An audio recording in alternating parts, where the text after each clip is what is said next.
ராணிப்பேட்டை மாவட்டம் தணிகை போலூர் பகுதியில் திமுக ஆட்சியின் அவலங்கள் குறித்து தெருமுனை பிரச்சாரம் நடைபெற்றது.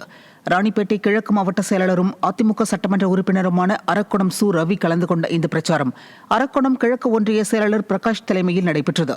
இந்நிகழ்வில் கழக நிர்வாகிகள் திரளானோர் கலந்து கொண்டனர். இதில் அதிமுக அரசின் சாதனைகள் குறித்தும் திமுக அரசின் சீர்கேடுகள் குறித்தும் மாவட்ட கழக செயலாளர் மக்களுக்கு எடுத்துரைத்தார். கடலூர் மாவட்டம் திட்டக்குடி அருகே விபத்தில் சிக்கி உயிரிழந்த பெண்களின் குடும்பத்தினரை சந்தித்து அதிமுக சட்டமன்ற உறுப்பினர் ஆறுதல் கூறினார். பாத யாத்திரையாக சமயபுரம் மாரியம்மன் கோவிலுக்கு சென்று கொண்டிருந்த தொள்ளார் குடிக்காடு கிராமத்தைச் சேர்ந்த 3 பெண்கள் மீது கார் மோதியதில் அவர்கள் உயிரிழந்தனர்.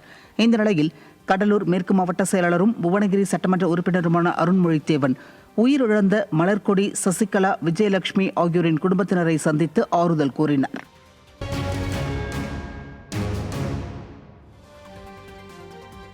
கழக அம்மா பேரவை சார்பில் புரட்சித் தலைவி அம்மாவின் பிறந்த நாளை கொண்டாடுவது மற்றும் அதிமுக பொதுச் செயலாளரை முதலமைச்சர் ஆக்குவது ஆகியவை தொடர்பான ஆலோசனைக் கூட்டம் சென்னை ராயப்பேட்டையில் உள்ள புரட்சித் தலைவர் எம்ஜிஆர் மாளிகையில் நடைபெற்றது. மாநில அம்மா பேரவை செயலாளரும் எதிர்க்கட்சி துணைத் தலைவருமான RB உதயகுமார் தலைமையில் நடைபெற்ற இக்கூட்டத்தில் சட்டமன்ற தேர்தல் பணிகள் குறித்த ஆலோசனைகள் வழங்கப்பட்டன. இதில் அனைத்துலக எம்ஜிஆர் மன்ற மாநில செயலாளர் சி. பொன்னையன் உள்ளிட்ட கழக நிர்வாகிகள் திரளானோர் கலந்து கொண்டனர்.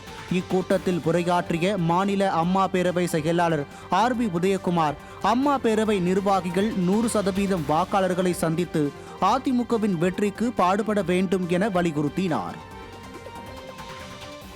திமுக ஆட்சியின் பல்வேறு மக்கள் விரோத செயல்களை பட்டி தொட்டி எங்கும் வாழும் மக்களிடத்திலே முழுமையாக விலக்கி கூறியும் விழிப்புணர்வை ஏற்படுத்தி கழக புரட்சித் தலைவி அம்மா பேரவை நிர்வாகிகள் ஊனுறக்கம் பாராது, இரவுகள் பாராது, கண் தூஞ்சாது களப்பணி ஆட்சி அனைத்து இந்திய அண்ணா திராவிட முன்னேற்ற கழக வேட்பாளர்களையும் கழக பொதுச் செயலாளர் மாண்புமிகு புரட்சித் தலைவர் எடப்பாடி அவர்களின் தலைமையில் அமைக்கப்பட்டுள்ள தேசிய ஜனநாயக கூட்டணி கட்சியின் வேட்பாளர்களையும் மகத்தான வெற்றி பெறச் செய்து நாம் இருவரும் தெய்வங்களான புரட்சித் தலைவர் எம்ஜிஆர், புரட்சித் தலைவி அம்மா ஆகியோரின் மறு வடிவமாக திகழும் புரட்சித் தலைவர் ஐயா எடப்பாடி அவர்களை மீண்டும் தமிழ்நாட்டின் முதலமைச்சர் அருகில் அமர்த்திட இக்கூட்டம் ஒரு மனதோடு சூழலை ஏற்கிறது. பலத்த கரோடி எழுப்பி